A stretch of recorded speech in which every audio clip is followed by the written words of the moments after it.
Tout le monde, aujourd'hui, nous allons procéder à vous présenter la norme 17020, qui est une norme d'accréditation des organismes de contrôle et d'inspection et qui porte le titre Évaluation de la conformité, exigences pour le fonctionnement des différents types d'organismes procédant à l'inspection.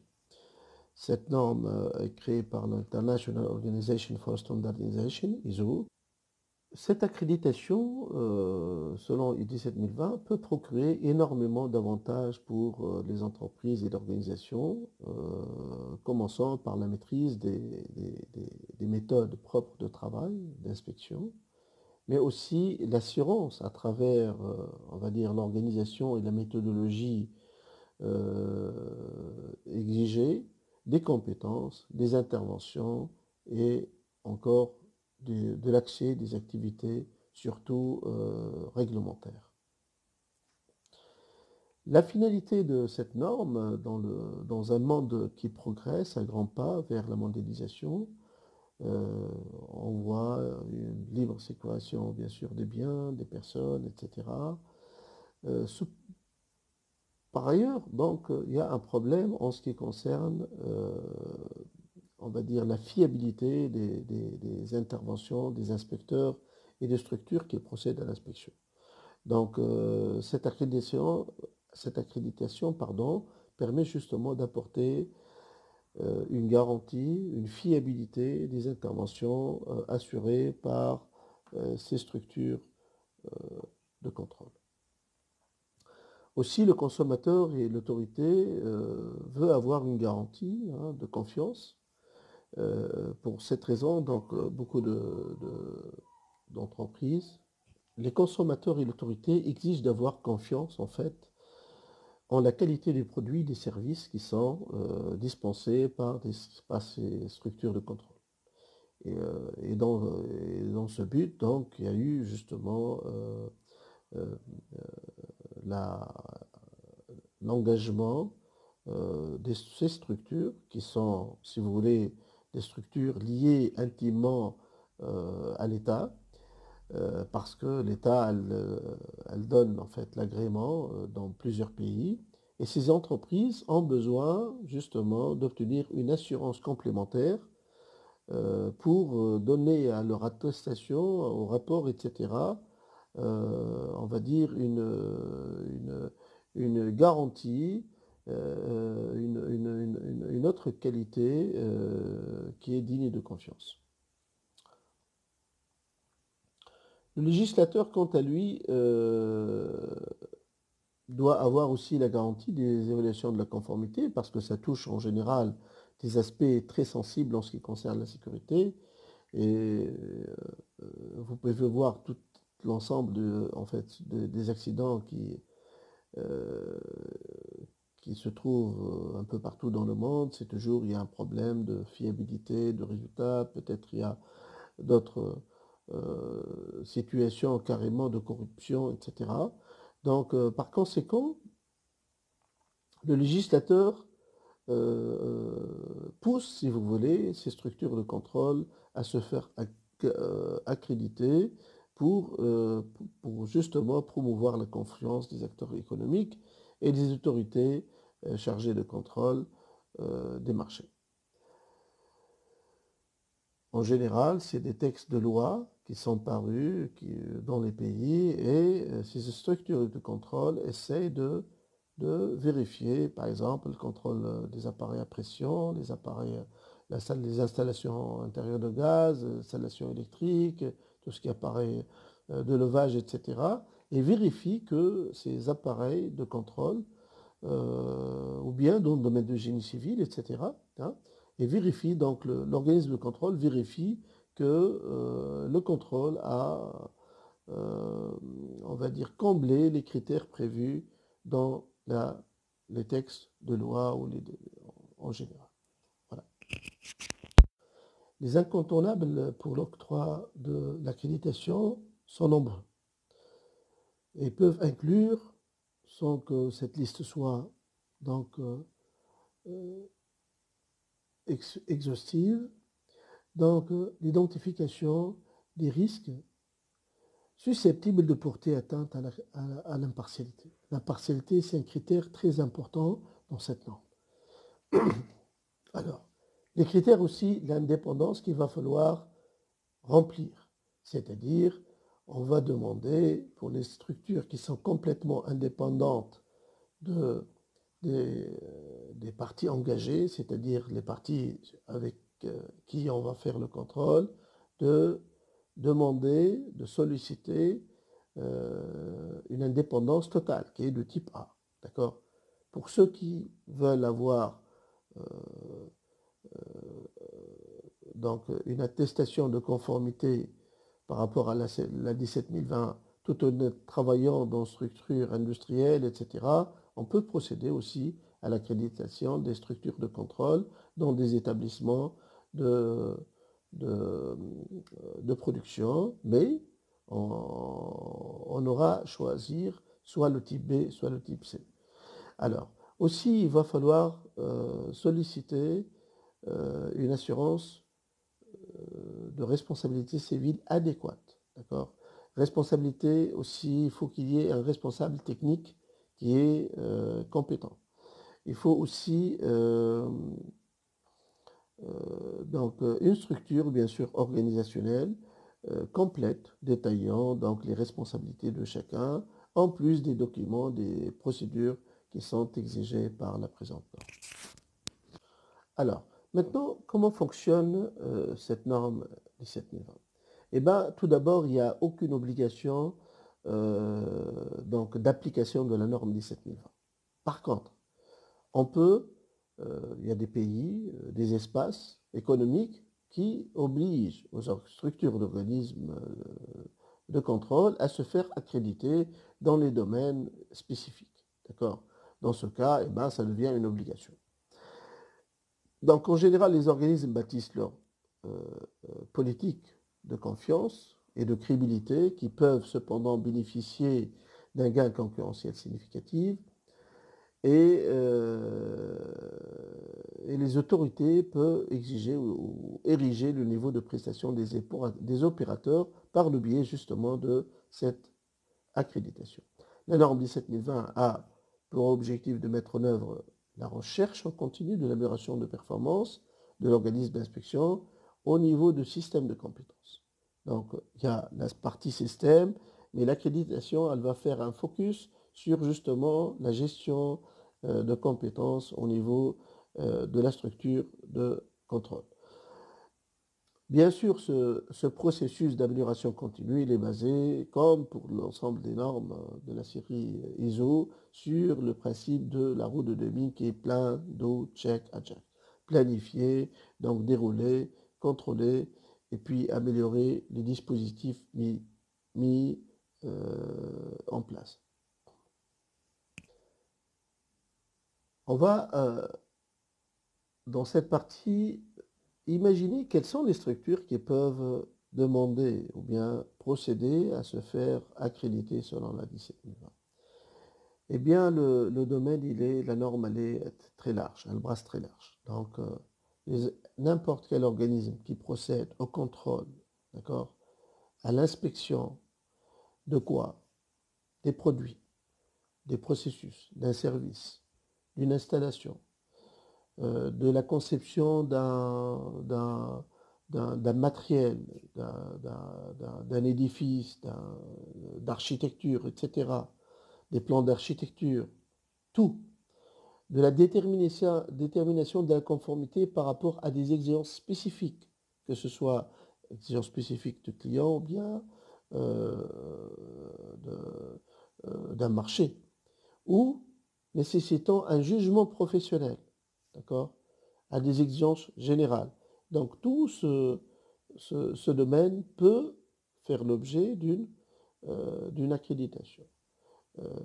On peut imaginer, il y a eu des structures de contrôle interne dans le domaine textile, on a vu ça dans le domaine des produits de pêche, dans le domaine médical, dans le domaine bien sûr industriel, tout ce qui est installation électrique, etc.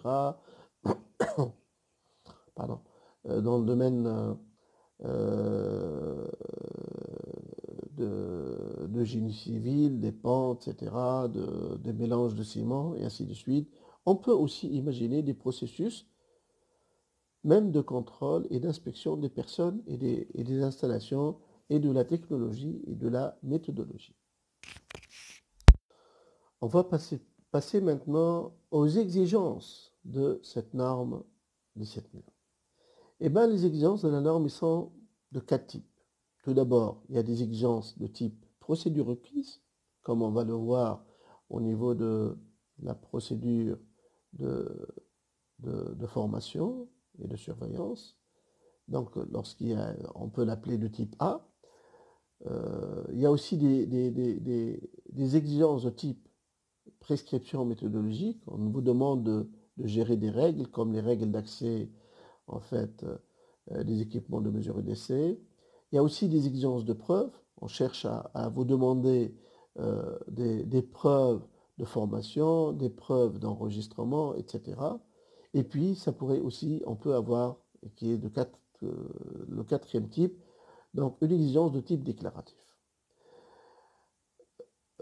Les chapitres qui sont exigés par cette norme sont de nombre de 8, d'accord, 8. Donc 4 chapitres qui sont contractuels, sur lesquels on doit apporter la preuve que la structure a en fait mis en place des documents, des méthodes, des règles pour justement répondre aux exigences demandées. Le premier chapitre s'appelle Exigences générales. Donc ce chapitre, il est focalisé sur l'impartialité. D'accord? L'impartialité qui est un critère très important. L'impartialité, c'est, si vous voulez, c'est une exigence d'objectivité qui est requise par cette présente norme. Et vous allez voir, dans toute la norme, on essaye de fournir les preuves pour apporter la preuve que la structure, elle fait un effort de recherche en continu, donc pour identifier les risques susceptibles d'impacter ou bien d'influencer, de porter atteinte à l'impartialité. Il y a aussi l'engagement du top management, il y a aussi les critères d'indépendance de type A, B et C. On a dit le type A, c'est c'est les structures qui sont complètement indépendantes des parties engagées, donc elles sont de type A. Il y a aussi les aspects liés à la confidentialité. En fait, l'aspect confidentialité, la norme, elle vous demande il doit être légalement, donc les aspects légaux, on va dire, ils doivent être décrits dans des documents exécutoires, et puis l'ensemble des informations que l'organisme veut les mettre dans le domaine public, il doit en informer donc, le client. Donc, la structure aussi de contrôle ne doit pas divulguer de renseignements confidentiels, y compris les renseignements qui peuvent parvenir ou qui proviennent d'autres sources comme de voisinage, etc. Il s'agit du chapitre 4. On va passer au chapitre 5. Et donc la norme, elle demande aussi des exigences structurelles, c'est-à-dire elle doit être une entité juridique ou partie définie d'une entité juridique. On doit avoir une assurance, donc l'organisme doit contracter une assurance civile adéquate. Il doit aussi avoir des conditions contractuelles avec ses clients. Par rapport à la structure aussi, elle doit être gérée de façon à préserver l'impartialité, c'est-à-dire la partie technique ne doit pas être influencée par des orientations politiques ou de l'entreprise ou bien des exigences financières ou ressources humaines. Donc c'est le technique qui a l'autorité de gérer la partie technique. Hein. On doit aussi vérifier que cette structure, elle dispose d'un responsable technique disponible, hein, donc, et qui assume l'entière responsabilité de l'exécution des activités d'inspection. Et puis, bien sûr, une description des fonctions des personnes qui sont impliquées dans le domaine d'inspection. Pour le chapitre 5, qui est l'exigence en matière de structure. On va passer pour le chapitre 6, qui est exigence en matière de ressources. Donc, lorsqu'on dit ressources, c'est-à-dire des personnes, des équipements, ou bien on va faire appel à la sous-traitance. En ce qui concerne le personnel, donc la norme, elle nous demande de faire en fait un bilan sur les exigences des compétences requises, on va dire. Elle doit avoir aussi un nombre suffisant de personnel. On dit pourquoi, mais pour éviter justement que le taux de charge impacte justement la qualité de la prestation des organismes d'inspection. Aussi, la norme, elle demande au niveau de profil ou bien des critères en fait, de compétences à faire attention au niveau de la qualification, au niveau de la formation, l'expérience et même les connaissances. Et ça, c'est très spécifique. C'est une norme qui est portée sur la compétence, que ce soit de l'organisme, mais aussi du personne impliquée dans l'inspection. Donc, elle s'attarde sur ce critère de compétence. Elle demande aussi qu'il y ait une procédure, et là c'est une procédure là, c'est de type A, donc on doit sélectionner, former, donc surveiller aussi les inspecteurs. La norme aussi nous demande de surveiller, donc surveiller les inspecteurs. La surveillance, elle est beaucoup plus large que les aspects liés à l'observation sur site ou ce qu'on appelle supervision, qui a été exigée dans les anciennes versions de la norme 17020. On va passer aux exigences associées aux installations et équipements. Parmi les ressources, la norme demande de l'organisme de pouvoir disposer des installations et des équipements appropriés. Il n'y a pas d'exigence, c'est-à-dire c'est à lui de décider selon le niveau, on va dire, le niveau d'inspection sollicité, les normes, les exigences, etc., à identifier les équipements et les installations appropriées. Par ailleurs, il y a une disposition en ce qui concerne la règle de gestion des accès à ces équipements de mesure et d'essai. Aussi, l'organisme doit avoir une liste des équipements qui peuvent avoir une influence sur la prestation. Ces équipements doivent être identifiés, étalonnés. Si également l'organisme dispose d'étalons nationaux et internationaux, doivent être raccordés à une chaîne métrologique reconnue. Bien sûr, les fournisseurs aussi qui font des prestations, que ce soit métrologiques ou autres, doivent être sélectionnés, doivent approuvés aussi par l'organisme. Pour les structures aussi de contrôle et d'inspection qui utilisent des ordinateurs et des données, etc., doivent s'assurer de leur intégrité et de la sécurité des données. Et on doit avoir aussi des règles pour la gestion des équipements défectueux. Troisième ressource, après les personnels et installations équipements, c'est la sous-traitance. La sous-traitance, tout d'abord, la sous-traitance n'est pas autorisée. Donc l'organisme doit faire par lui-même l'inspection, la norme. Ce n'est pas une activité qu'on peut, c'est-à-dire totalement sous-traiter. Non. La norme, elle vous dit non. D'accord. Par contre, on peut sous-traiter lorsque il y a des conditions d'indisponibilité d'équipement, d'indisponibilité de personnel, de surcharge inhabituelle, etc., là, on peut sous-traiter, mais on doit sous-traiter chez un organisme compétent.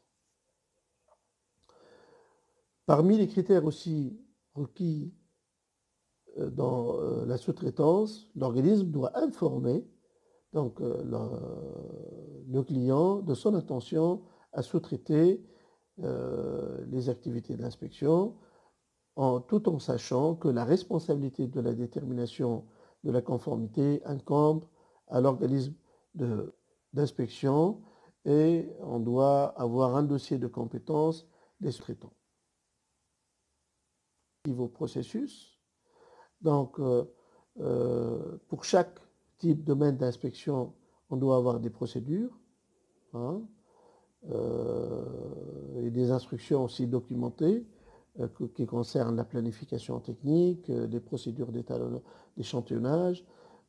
Si on travaille avec des procédures non normalisées aussi, on doit les valider. On doit avoir un système de maîtrise des contrats et des ordres de service.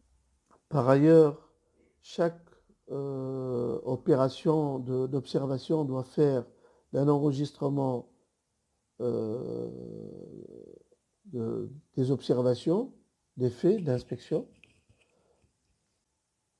Pour en fait, les informations fournies par des laboratoires, si jamais on a des essais mécaniques à faire, etc., chez d'autres laboratoires ou prestataires quelconques pour compléter l'opération d'inspection, eh ben, l'organisme doit vérifier donc, les informations fournies par toute autre partie, que ce soit interne ou externe.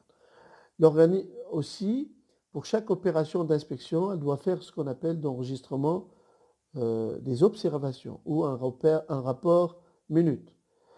Tout transfert de calcul de données doit faire l'objet aussi de vérifications appropriées et on doit avoir des instructions documentées pour réaliser les inspections en toute sécurité, c'est-à-dire avoir des règles pour satisfaire, on va dire, les critères liés à la sécurité, que ce soit des personnes ou des personnes accompagnant l'inspecteur. En ce qui concerne les échantillons, on doit identifier et préparer les échantillons. Toute anomalie qui a été observée doit être renseignée, enregistrée, et on doit avoir des procédures pour éviter la détérioration et l'endommagement des objets inspectés. La norme, elle vous demande aussi d'avoir des règles d'un système d'enregistrement des rapports, des missions, etc. Et on doit avoir une traçabilité des rapports et des certificats, quel inspecteur, quelle mission, etc. Bien sûr, chaque action d'inspection ou bien opération d'inspection ou de contrôle doit avoir un rapport ou d'un certificat d'inspection. Le contenu ou certificat de rapport, il y a bien sûr des critères qui sont exigés par cette norme, et puis il y a l'annexe B qui présente des éléments facultatifs pour la rédaction de ce rapport. Il y a aussi des conditions pour la délivrance des certificats d'inspection sans y inclure les résultats. Donc la norme, elle précise un peu ces conditions. Passons au chapitre réclamation et appel. La différence entre réclamation et appel, et en réclamation, ça touche en fait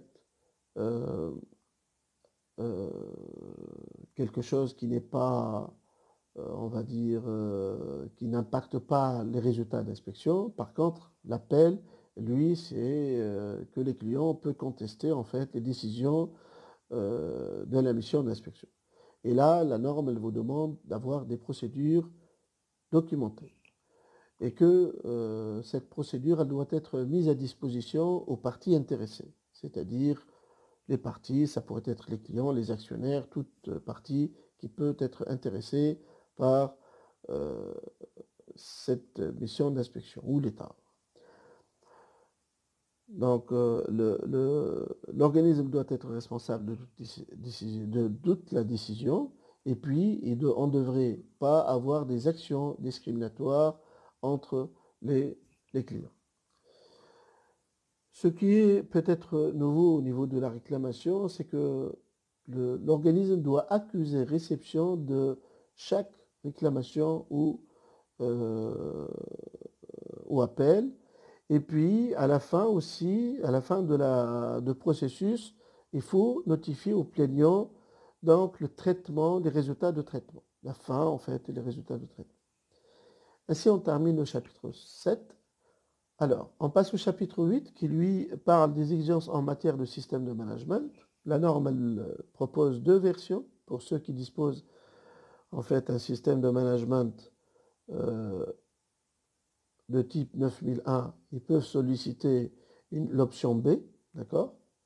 Pour ceux qui n'ont pas de système, donc ancien, ils doivent bien sûr travailler sur le chapitre 4 jusqu'au chapitre 7, plus le chapitre 8 qui, lui, comprend tout ce qui est documentation du système de management, politique, manuel, etc., et définition de responsabilité.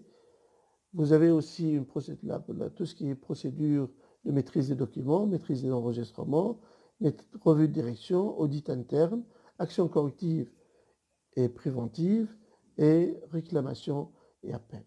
Donc la différence en fait consiste à laisser la possibilité aux structures qui ont, on va dire, investi dans un système 9001, qui sont en train de gérer des processus avec des indicateurs associés, de leur donner cette possibilité de garder, bien sûr, s'ils sont certifiés ou bien par un organisme qui est accrédité. Alors, pour le choix, en fait, je reviens sur l'option B. L'option B, en fait, c'est que lors de la détermination de l'étendue de l'évaluation, l'organisme d'accréditation doit prendre en considération que l'organisme de contrôle a été certifié selon ISO 9001 par un organisme signataire de l'IAF. Donc, est-ce que l'organisme doit être certifié ou pas? Non, ce n'est pas une exigence. L'essentiel que c'est on va dire, c'est comme pour le choix, c'est une option qu'on peut la garder au niveau de l'annexe technique à l'accréditation, donc qui pourrait justement préserver un travail qui a été accompli par les structures de contrôle qui pourra justement les aider à consolider cette expérience dans le domaine de management. On va passer à l'apport de la norme ISO 17020 à l'organisme. La mise en place en fait d'un système basé sur la norme 17020 fournit à la direction de l'organisme une reconnaissance de compétences pour effectuer une activité spécifique avec, on va dire, haute fiabilité et conformité de la qualité. Elle crée des conditions pour la reconnaissance aussi internationale de rapports d'évaluation et des certificats de conformité.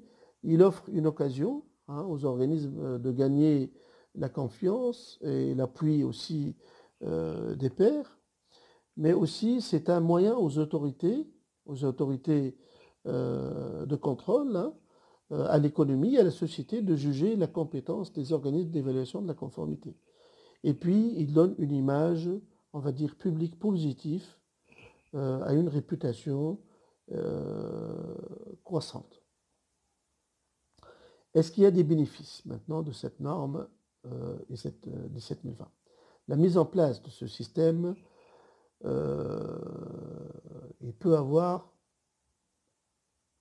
on va dire, accès à deux bénéfices. Bénéfice tout d'abord économique et financier, puisqu'il permet d'obtenir un véritable avantage concurrentiel en transmettant une image d'organisme compétent. Elle suscite la confiance des clients et des autorités et il peut aussi donc potentiellement conduire à gagner des parts de marché. Il y a aussi un bénéfice technique, puisque la démarche Et l'accréditation, c'est un outil de gestion destiné à améliorer la compétence des inspecteurs et de l'organisme et permet justement une reconnaissance internationale des compétences de l'organisme d'évaluation de la conformité par l'accréditation. Quelles sont alors les phases d'une démarche d'accréditation? Cette phase d'accréditation commence tout d'abord par un diagnostic initial. Le but, c'est essayer de limiter en fait le périmètre d'accréditation, choisir peut-être les domaines sur lesquels on doit travailler, les domaines, ceux qui sont vraiment, on va dire, sous contrôle, disposent de compétences, il y a un responsable technique compétent, il y a quelques projets de procédures, etc., techniques aussi adéquats. Et puis imaginez aussi un planning de prestations pour justement atteindre le stade de l'accréditation et surtout valider avec la direction donc, ce choix de périmètre d'accréditation. Après, on passe à la phase 2 qui est le développement du système, définir la politique, les indicateurs, objectifs, maîtriser les documents, maîtrise de la documentation générale, des contrats, etc. Analyse, élaboration des documents en fait requis dans les chapitres 4, 5, 6 et 7 et voire 8. Et surtout commencer à procéder à faire de l'amélioration continue, travailler sur les réclamations clients, sur les audits et puis sur les actions, on va dire, correctives issues des non-conformités. Par la suite, donc, dernière phase, c'est l'ajustement évaluation finale. Donc, évaluation à blanc, donc de fonctionnement du système. Et puis, si l'organisme est prêt, on va recommander à l'accréditation. Donc, 3 phases, diagnostic, développement, et puis, on va dire, installation proprement dit. Maintenant, comment obtenir la certification ISO 17000? Pardon. Maintenant, comment obtenir l'accréditation 17020? Eh bien, l'accréditation est délivrée par un organisme d'accréditation, en général indépendant. Une évaluation annuelle du bon respect et du respect des règles d'accréditation est effectuée selon la norme 17020, mais aussi le guide ILAC P15 en vigueur. Maintenant, on a le guide de 2016. L'accréditation est renouvelée en général tous les 5 ans, mais bien sûr, une évaluation annuelle est prévue. Les organismes d'accréditation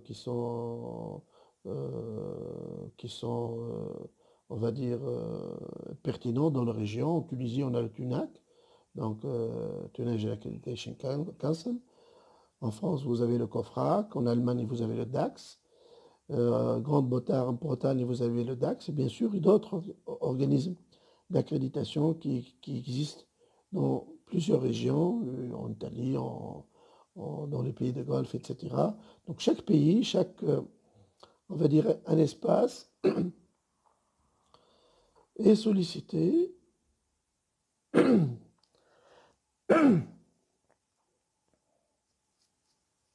alors, je disais que chaque libre à l'organisme de choisir donc l'organisme d'accréditation le plus... Non, c'est pas ça.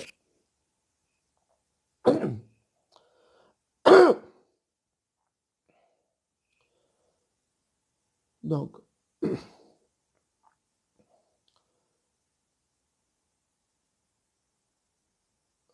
d'autres accréditeurs existent dans chaque région, en fait, dans chaque espace, et libre à l'organisme d'inspection de solliciter, en fait, l'organisme de son choix.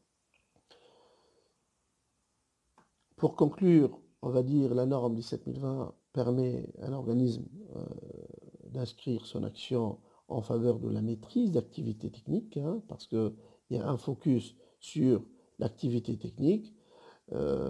C'est pour cela, donc, même au niveau de l'évaluation, dans l'équipe, vous allez trouver un expert technique qui maîtrise l'état de l'art dans le domaine d'inspection, que ce soit électrique, euh, produit de la pêche,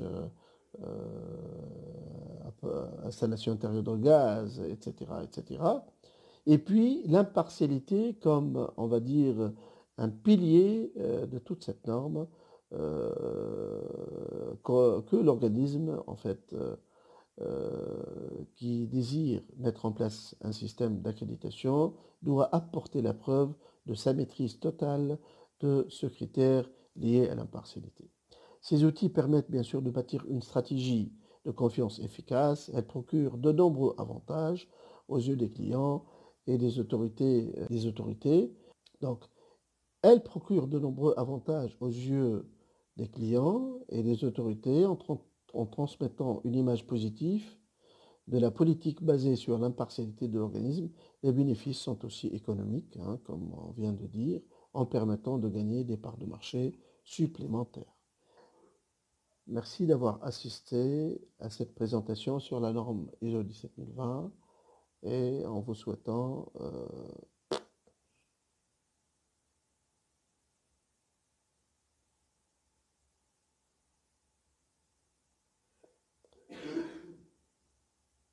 merci pour votre assistance et au plaisir de vous revoir dans une autre présentation. Au revoir.